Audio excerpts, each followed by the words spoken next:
kalau orang-orang Yahudi membuat negara, itu tidak pernah bisa lebih dari 80 tahun. Keberadaan negara itu. Kecuali 2 kali dalam sejarah. Untuk menarik perhatian rakyat Israel, gitu, bahwa kalau mereka memilih diri mereka, kalau rakyat memilih diri mereka, mereka itu akan bisa membawa Israel itu melewati kutukan 80 tahun. Gitu. Jadi mereka mengkonstruksi kalau nggak milih mereka, ini kutukan itu akan terbukti. Israel itu akan jatuh. Akan buyar. Seperti pernah terjadi dalam sejarah berkali-kali. Gitu. Karena cuma 2 kali pengecualian itu yang tadi. Ya. Nah, Tuhan mereka itu bukan sesuatu yang original. Bukan sesuatu yang tulen. Bukan karena satu visi.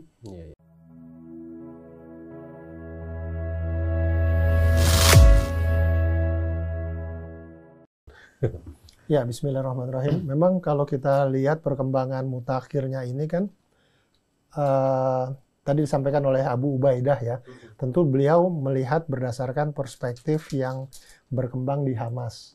Bahwa pernah satu ketika Syekh Ahmad Yasin, pendiri Hamas, pada waktu beliau, Allahu yarham masih hidup ya, diwawancara, dan dalam satu wawancaranya tuh Syekh Ahmad Yasin itu kan bilang, tapi dia bilangnya tidak dalam konteks 80 tahun gitu. Ada siklus 40 tahun. Siklus 40 tahun. Jadi siklus pertama 40 tahun itu periode Nakba. Dari sejak negara Israel berdiri tahun 1948 sampai kemudian di ujung-ujungnya itu 1987. Ditandai dengan kemunculan Intifada. Jadi Intifada itu periode 40 tahun kedua. Gitu. Nah, kalau itu dihitung 40 tahun keduanya, maka selesainya itu sekitar 2027 kan? 2027. Nah, jadi dengan begitu, setelah Nakba 40 tahun, kemudian Intifada 40 tahun, Syekh Ahmad Yasin mengatakan, memprediksi bahwa itu akhir dari negara Israel. Kehancuran dari negara Israel. Jadi, dari versi itu tahun 2027. Ya. Nah, menjadi menarik karena kemudian ternyata apa yang disampaikan oleh Syekh Ahmad Yasin ini dan kemudian diulangi oleh Abu Ubaidah ya, diamplifikasi, diperkuat, ternyata itu bukan prediksi subjektif dari kalangan Hamas saja.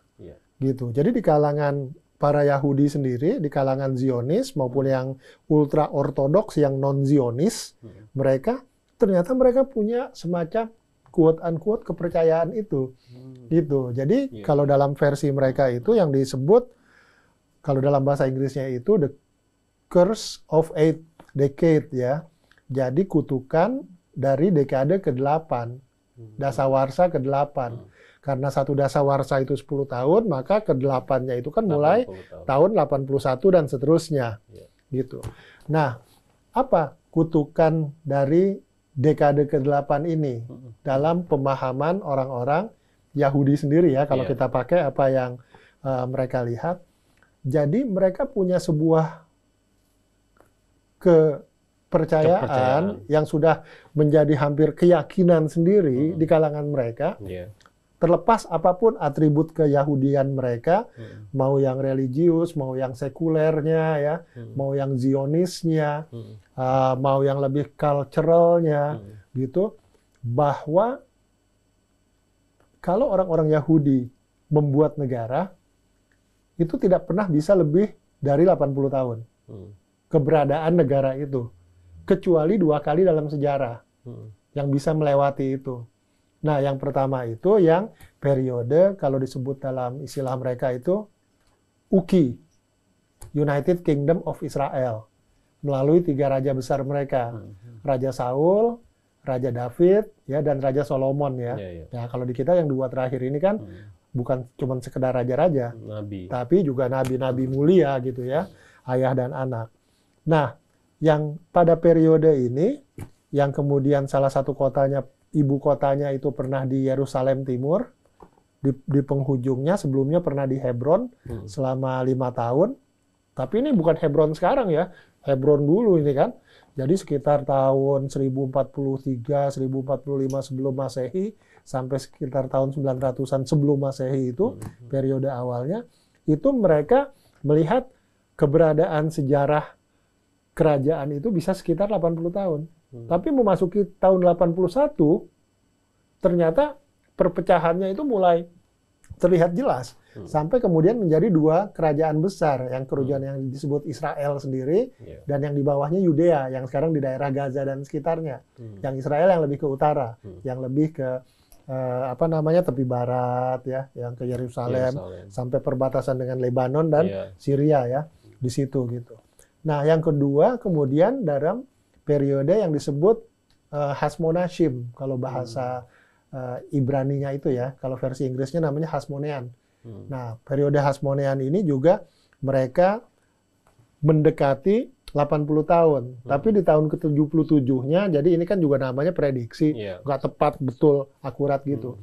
Di tahun ke-77-nya, kerajaan itu retak gitu loh. Dan mulai goyah, sampai akhirnya memang hancur. Tapi bisa melebihi 80 tahun. Gitu. Nah, jadi kalau dalam versi orang-orang Yahudi yang politik, Zionis ini dijadikan jualan kampanye juga. Kalau seorang calon Perdana Menteri mereka tuh mau pemilu. Mau pemilu. Ustadz Angga. Jadi misalnya 3 Perdana Menteri mereka terakhir ya, misalnya dari Benjamin Netanyahu juga, terus Naftali Bennett sebelumnya ya, kemudian juga seorang jenderal yang sangat terkenal, Ehud Barak, dia pernah jadi Menteri Pertahanan, pernah jadi Menteri Luar Negeri, pernah jadi Menteri Dalam Negeri, dan salah seorang jenderal yang bintang tanda jasanya tuh paling banyak di Israel ya, sampai dia dapat posisi terbesarnya tuh kalau dalam bahasa Ibraninya itu Raf Alun ya, jadi itu full bintangnya itu gitu. Tapi kalau internasionalnya itu Letjen sebetulnya ya. Raf Alun. Bukan Rafael Alun. Bukan. Mungkin ada hubungannya. Wallahu alam ya. Nah, di situ dia bilang mereka bertiga ini dalam kesempatan kampanye masing-masing ya untuk menarik perhatian rakyat Israel gitu, bahwa kalau mereka memilih diri mereka, kalau rakyat memilih diri mereka, mereka itu akan bisa membawa Israel itu melewati kutukan 80 tahun. Gitu. Jadi mereka mengkonstruksi kalau nggak milih mereka, ini kutukan itu akan terbukti. Israel itu akan jatuh. Akan buyar. Seperti pernah terjadi dalam sejarah berkali-kali. Gitu. Karena cuma 2 kali pengecualian itu yang tadi. Ya.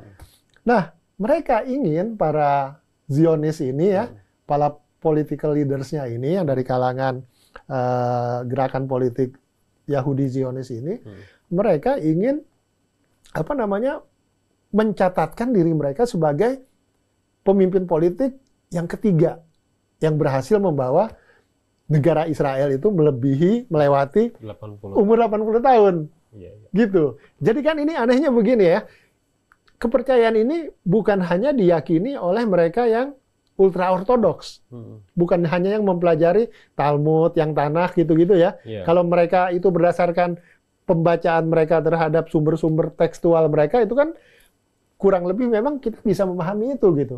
Tapi orang-orang seperti Ehud Barak ya, yang belajar masternya aja di Stanford University, ya kan? Benjamin Netanyahu, yang S1-nya arsitektur juga di Amerika, S2-nya juga di Amerika, gitu. Makanya bahasa Inggrisnya juga sangat fasih, sangat American benar, gitu. Mereka malah menjadikan ini sebagai konsumsi untuk politik dan jenjang karir mereka. Gitu. Nah, jadi ketika kita lihat konteks seperti ini, rupanya yang berkembang dalam kosmologi pemikiran mereka nih, Ustadz Angga ya, buat mereka itu, mereka nggak takut terhadap Iran. Nuklir Iran. Diserang sama Houthi juga nggak masalah. Gitu loh. Semua negara-negara bersatu melawan mereka udah buktikan. Di Perang 6 Hari tahun 1967, di Yom Kippur tahun 1973, nggak masalah buat mereka. Ya, kurang lebih dalam konteks di negara-negara lain, termasuk juga di Indonesia dulu ya, di Orde Lama misalnya, kalau ada serangan dari pihak luar, seluruh yang di dalam negeri itu bersatu. Bersatu, kuat. Karena ada common enemy kan? Common enemy. Ya. Nah, energinya itu, energi pecah belahnya itu diarahkan buat ngelawan satu musuh yang dari luar.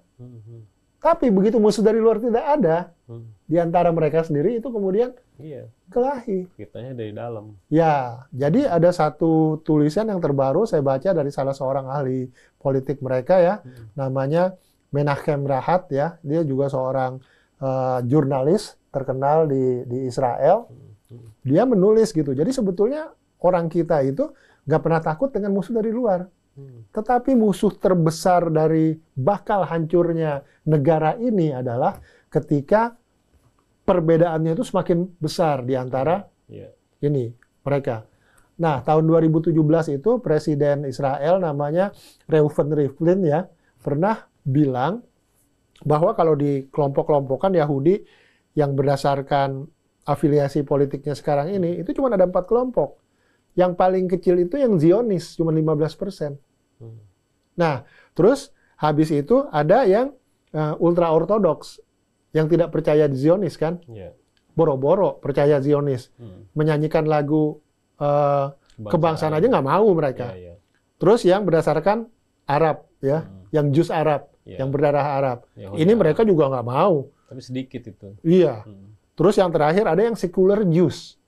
Yang sekuler nih.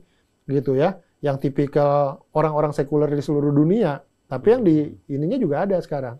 Jadi sampai si presidennya ini dia bilang Rivlin ini sebetulnya kita itu sangat minoritas di negeri sendiri, yang Zionis ini, yang political Zionis ini kan, yang lainnya itu orang-orang yang tidak percaya pada Zionisme.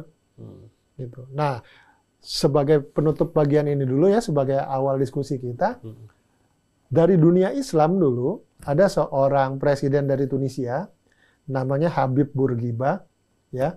Dia itu seorang lawyer, tapi kemudian jadi Perdana Menteri Tunisia dulu, setahun, tahun 56 sampai tahun 57. Oh, era 56 nih. 56. Kemudian tahun 57 dia jadi presiden sampai tahun 1987 tuh, 30 tahun.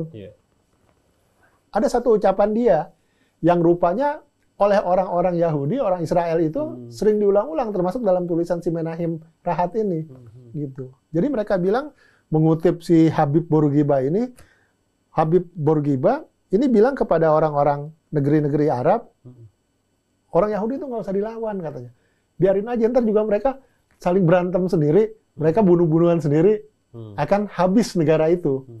Itu kutipan yang kurang lebih kalau kita pakai bahasa ininya ya. Ya tapi kan tentu saja kalau tiap hari diadakan pendudukan, penindasan terhadap warga sipil kan, semut aja diinjek ngelawan kan, orang gitu. Nah, rupanya ini yang kemudian menjadi salah satu wacana lain ya, wacana yang berkembang dalam perang Hamas Israel 2023 ini, gitu. Tadi memang yang menarik adalah Zionis sendiri itu kan merefleksikan kutukan 80 tahun ini sampai masyarakatnya sendiri itu yakin, yakin, percaya, karena memang jadi isu utama, dibahas terus gitu ya, dibahas terus. Sebenarnya ada agenda besar apa sih sebenarnya di Zionis ini gitu, bahwa dia tuh ingin melewati itu. Kita tahu gitu ya bahwa selain menguasai Palestina, mungkin ingin menguasai dunia juga. Tentu, kalau itu kan memang bagian dari protokol Zion ya. Mereka kan memang selalu ingin jadi bangsa yang paling utama kan. Tapi saya kira, ini pertama saya minta maaf sebelumnya saya bukan ahli tafsir ya. Tapi kalau kita lihat ke surat Al-Hasyr, surat 59, ayat 14 itu ya. Memang kejadiannya ini kan di zaman Yahudi, Bani Nadir, Bani Quraizon, di Yasrib setelah Nabi Muhammad SAW pindah ke Madinah, kan di situ disebut basuhum bainahum syadid ya, permusuhan di antara mereka, di antara orang-orang Yahudi, di antara elemen-elemen Yahudi itu syadid, sangat keras banget, sangat gitu kuat, kan? Nah kemudian kan di lanjutan ayat itu di ayat 14 itu disebut tasabuhum jami'an, kalian menyangka mereka itu satu. Ya kan? Wa qulubuhum syatta. Padahal sebetulnya hati mereka itu berpisah-pisah. Spektrumnya itu lebar.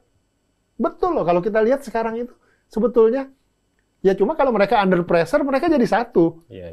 balik ke situ kan. Kalau mereka ditekan, semua orang juga dalam satu rumah, dalam satu wilayah, satu kampung, pasti akan bersatu kalau ada tekanan dari luar. Tapi sebetulnya kesatuan mereka itu bukan sesuatu yang original, bukan sesuatu yang tulen, bukan karena satu visi, apalagi bukan karena satu misi, gitu. Nah, jadi di situ kan tadi disebutkan, balik lagi ke Al-Hasyr ayat 14 ya. Dzalika biannahum qaumul la yaqilun ya. Bahwa itulah yang menunjukkan mereka kaum-kaum yang tidak berakal. Gitu. Jadi ketika kita melihat secara umum aja dari ayat ini yang membicarakan kaum Yahudi di kota Madinah 14 abad lalu lebih, ternyata kalau buat saya sendiri itu masih memberikan sebuah pemahaman, bantuan pemahaman, sebetulnya orang Yahudi ini kayak begini, memang dia tidak berubah genetiknya. Iya. Iya kan? Genetiknya itu tidak berubah, gitu. Jadi apakah mereka berasal dari Askenazim, orang-orang Yahudi yang di Eropa Barat, Eropa Tengah, dari Jerman, dari Prancis ya, atau mereka yang Sephardim yang dari semenanjung Iberia, yang di Spanyol, Portugal, dan macam-macam, atau yang Mizrahim, yang ke timur. Mizrahi itu kan timur ya, yang daerah Timur Tengah di situ, yang dari Yahudi Irak, dari ini. Atau waktu itu yang kita pernah bicarakan juga sampai mereka yang ke Afrika Utara, yang Falasha, ya, yang Beta Israel. Beta Israel. Beta itu bukan alfa, beta, gamma gitu ya. Beta itu beta dari bait rumah. Jadi mereka yang dianggap orang-orang Israel yang paling original gitu. Orang Yahudi. Yahudinya. Orang Yahudi, orang Yahudi yang paling original. Karena mereka mengklaim Beta Israel itu, Falasha itu, mereka berasal dari keturunan Raja Sulaiman, Nabi Sulaiman dengan Ratu Saba. Ratu Saba, Ratu Bilqis ya. Ratu Betsyebanya kalau di versi mereka. Ada melahirkan anaknya yang kemudian jadi raja, gelarnya Menilek pertama, Menilek I. Nah, itu yang menurunkan Falasha Jus itu gitu. Jadi ketika mereka dulu kembali ke yang sekarang diakui sebagai Israel ya, ketemu dengan rabi-rabi mereka yang ultra ortodoks, kemudian dilihat sejarah-sejarahnya sampai rabi-rabi ultra ortodoks itu bilang Falasha Jus ini, yang Beta Israel ini justru yang the origin of Jews. Ya, kalau the origin of Jews, jadi yang Askenazi, yang bule-bule itu gimana kan? Karena selama ini kan kalau dari sudut pandang Eropa, dari sudut pandang Barat, yang dianggap Yahudi itu kan pasti yang bule-bule kan, 80% lebih yang Askenazi itu. Yang Askenazi. Kita kembali ke tadi yang menjadi kutukan orang-orang Yahudi nih ya. Orang Yahudi. Karena memang Zionis ini gerakan ya, kalau kita lihat support dan juga dukungan dari aliran-aliran yang ada di Yahudi. Kemarin saya sebut sekte-sekte Yahudi. Tapi ada yang bilang jangan disebut sekte katanya. Walaupun aliran-aliran. Jadi ada aliran besar yang memang tidak mendukung Zionis, gitu ya. Tapi dia tidak memiliki kekuatan politik, apalagi kekuatan dukungan lobby internasional, gitu ya. Nah, yang dukungan terkecil yang punya dukungan lobby internasional, gitu. Jadi itu yang menguatkan gerakan Zionis. Dan orang-orangnya pun beda-beda. Tapi tadi kalau kita sambungkan ke bahwa ada genetika orang-orang Yahudi bahwa dia akan selalu kalah, bahwa mereka akan selalu terpecah belah, gitu ya, bahwa mereka itu terhina. Nah, makanya kalau misalkan ada kalimat-kalimat bahwa Yahudi itu orang paling pintar, Yahudi itu orang paling maju, ada upaya-upaya apa sebenarnya dilakukan oleh Zionis untuk meninggikan rasa mereka, termasuk propaganda juga di media? Ya, jadi waktu kita pernah bicara sebelumnya yang pakai slide itu ya. Kan kebangkitan yang disebut Zionisme ini ada dua elemen. Satu, perasaan antisemit, di mana orang-orang Yahudi di negara manapun di Eropa Barat, khususnya Eropa Tengah, Eropa Timur, waktu itu kan diusir-usirin tuh semua kan, mulai dari yang di Kekaisaran Rusia, di Prancis, di Jerman, kejadian-kejadiannya itu ada semua. Dan yang kedua, faktor kedua yang waktu itu di slide di bawah, yang namanya Haskalah, yang Jewish Enlightenment itu kan, kebangkitan, pencerahannya orang-orang Yahudi ini. Jadi karena mereka selama ini merasa ditindas, jadi mereka juga berjuang supaya mereka bisa muncul sebagai pribadi-pribadi yang paling hebat di bidangnya.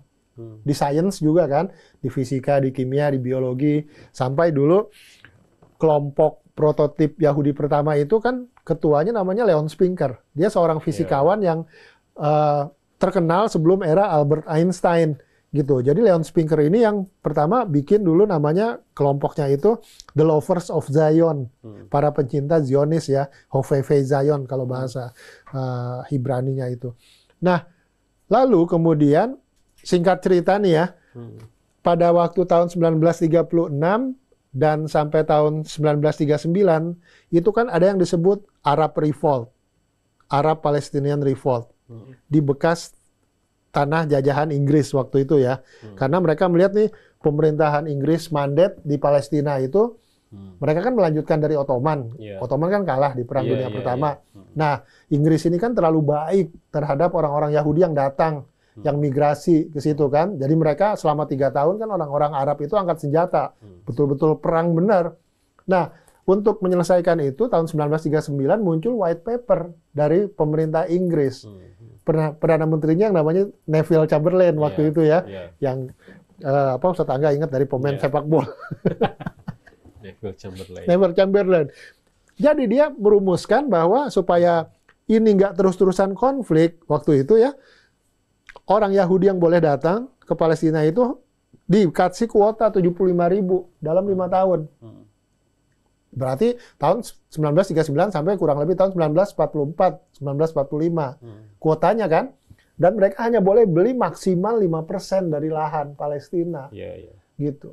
Cuma 3 tahun kemudian, tahun 1942, orang-orang Yahudi yang kaya raya semua dari berbagai negara kumpul di New York, di Hotel Biltmore itu. Mereka bikin namanya Biltmore Conference. Nah, para ahli sejarah itu menyebut ini sebetulnya kudeta dari orang-orang Yahudi radikal.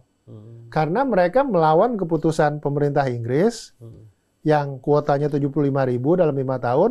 Mereka ingin mendatangkan hasil dari Biltmore Conference ini 2 juta orang Yahudi. Ya. Kemudian dalam perjalanan waktu, ini kayaknya kebanyakan nggak mungkin ya. Akhirnya tahun 1944, 2 tahun kemudian mereka revisi. Jadikan yang 1 million plan itu. Jadi 1 juta. Tetapi mereka majukan timeline-nya dalam 18 bulan. Dalam 1,5 tahun. Bayangkan, Inggris saja yang udah kita anggap sangat kolonialis, ya kan? Udah sangat menekan, masih memberikan angka itu, angka yang sangat moderate ke bawah. 75.000 dalam 5 tahun yang diperbolehkan. Tapi para Zionis ini yang garis kerasnya pada waktu itu minta lebih tinggi. Kalau 2 juta itu kan 27 kali lipat. Jadi ketika sudah mereka review dalam 1 juta aja, itu udah masih 13 kali lipat gitu. Makanya disebut oleh para sejarawan itu sebagai kudeta dari para Yahudi radikal terhadap Yahudi-Yahudi yang lebih yang lebih, kalau lembut mungkin istilahnya kurang ini ya, yang lebih konvensional ya. Nah, karena ada misalnya gini, kelompok Labor Zionism, ya, Labor itu mereka nggak berpikir Israel itu seperti sekarang. Mereka berpikir Israel itu dikelola sebagai kelompok-kelompok tani, ya, lahan sesuai dengan jumlah penduduk, kurang lebih seperti masyarakat sosialis. Saya pernah dengar bahwa ya Israel itu nation, bukan bangsa, bukan negara. Bukan negara, bukan state. Bukan state. Nah, jadi kelompok yang agricultural ini, kelompok yang labor Zionis ini dari awal buat mereka nggak mau bikin negara Israel seperti para Zionis, David Ben Gurion, Menachem Begin, ya, kemudian Shimon Peres yang kemudian jadi perdana menteri kemudian gitu. Buat mereka memang pindah ke situ karena itu kan tanah yang buat mereka memang dijanjikan, tanah harapan ya. Cuman mereka tetap bergaul dengan warga setempat gitu loh. Hanya mereka penekanannya itu lebih pada mengelola hasil bumi tanah dari Palestina itu. Nah, di bagian ini ya ada satu contoh menarik, salah satu tokoh mereka selain Theodor Herzl yang paling radikal itu ya, yang menulis buku The Jewish State, ada namanya Nathan Birnbaum. Jadi Nathan ini dia umurnya 4 tahun lebih muda dari Herzl. Pada waktu Kongres pertama Yahudi, Herzl itu kan ketua. Nathan ini sekjen. Jadi masih sama tuh pikirannya. Tetapi kemudian setelah dia melihat gerakan Zionis ini begitu radikalnya, Nathan Birnbaum ini kemudian di pertengahan tahun 1915, 1919 itu ya, dia beralih kuadran, beralih kotak. Dia menjadi mengikuti ultra ortodoks. Dan dia jadi anti-Zionis. Bayangkan dari seorang sekjen di Kongres pertama, dia menjadi kemudian jadi anti-Zionis. Kenapa? Ya karena dia melihat dalam prakteknya Zionisme itu betul-betul tidak sesuai dengan ajaran Yahudi. Ajaran Torah. Dengan ajaran Torah. Keluar. Iya kan? Karena kan yang para pelaku Zionisme ini nih orang-orang sekuler. Iya, iya. Ya, kalau misalnya kita pakai penjelasan si salah satu rabi yang di New York, yang Neturei Karta ya, yang paling terkenal, Rabbi Yisroel ya, dia bilang, coba kalau kita lihat foto-foto pada tanggal 14 Mei 1948, pada waktu David Ben Gurion itu mendeklarasikan Israel berdiri, semua laki-laki dalam ruangan itu nggak ada yang pakai peci, nggak ada yang pakai kipah, nggak ada yang pakai yarmuk, nggak ada yang pakai peci, Yahudi semua. Khasnya Yahudi. Nah, semua kepalanya telanjang semua, rambut semua. Nah, buat orang-orang ortodoks itu udah sekuler, udah melanggar perintah Tuhan. Kalau saya malah ingat suratnya Einstein. Surat Einstein termasuk. Kenapa dia tidak mau masuk Zionis itu? Karena orang-orang Zionis itu sekuler dan jauh dari ajaran Yahudi. Iya, gitu. Jadi karena tujuan mereka sebetulnya kan kalau kita bedah lebih dalam lagi, satu memang mereka memanfaatkan semangat orang Yahudi yang lagi naik di seluruh dunia. Ya mereka kan tadinya terpisah-pisah. Secara psikologis bisa dipahami ya. Kalau orang yang terpisah-pisah dari semua satu perasaan, merasa satu, ingin punya satu tempat di mana bisa ketemu. Ini kan lagi pada naik, semangat naik-naik semua ketemu. Tapi kalau saya pikir-pikir lagi ya, dan ini tidak banyak orang yang merasakan ini ya. Kalau bahasa sekarangnya saya kira juga masalah cuan. Para penggagas-penggagasnya ini memanfaatkan dana dari para Yahudi-Yahudi yang kaya di seluruh dunia untuk kepentingan mereka sendiri. Dari mana mereka dananya? Dan itu kalau kita selalu ke bagaimana makar-makar besar itu, ujung-ujungnya duit itu selalu. Ujung-ujungnya uang, pasti di situ. Nah, buktinya kalau Herzl sendiri kan sempat 3 kali dikirim untuk menemui Sultan Abdul Hamid II pada waktu masih periode ini ya, tahun 1896, tahun 1900, 1902 ya, 2 tahun sebelum dia meninggal. Apa tawaran Herzl yang mewakili orang-orang Yahudi besar itu? Ya kan? Supaya tanah mereka dikasih tanah dan mereka mau bayar. Bawa dana. 150 juta pound sterling waktu itu. Udah gitu mereka masih mau bayarin lagi hutang-hutangnya. Ottoman ya, sampai 30-an juta pound sterling. Udah gitu mereka masih mau bikin kapal induk lagi buat Ottoman. Udah gitu masih mau bikin lagi universitas besar di Yerusalem dengan nama Ottoman, ya, yang menceritakan sejarah Ottoman, gitu. Asal mereka dikasih tanah Palestina itu. Dari mana duitnya? Semua ini kan, ya dari orang-orang Yahudi diaspora seluruh dunia itu. Tapi masa para tokoh-tokohnya ini nggak mendapatkan persentase dari situ kan? Jadi motif itu juga sebetulnya sangat kuat. Dia steering committee-nya nih. Steering committee-nya jago. Steering committee-nya jago. Jadi dia sendiri bisa memanfaatkan perasaan national consciousness dari orang-orang diaspora itu, terus dia bisa mempertemukan dengan dalil-dalil keagamaannya, ya, dengan justifikasi. Loh ini kan udah disampaikan nih di Perjanjian Lama, di Kitab Ulangan, ya kan, Deuteronomi pasal 30 ayat 1 sampai 5, ketika Nabi Musa berkata kepada Bani Israel, kalian akan mendapat berkah sekaligus kutukan. Ya kutukannya sekarang kalian akan terpencar-pencar, kurang lebih gitu ya.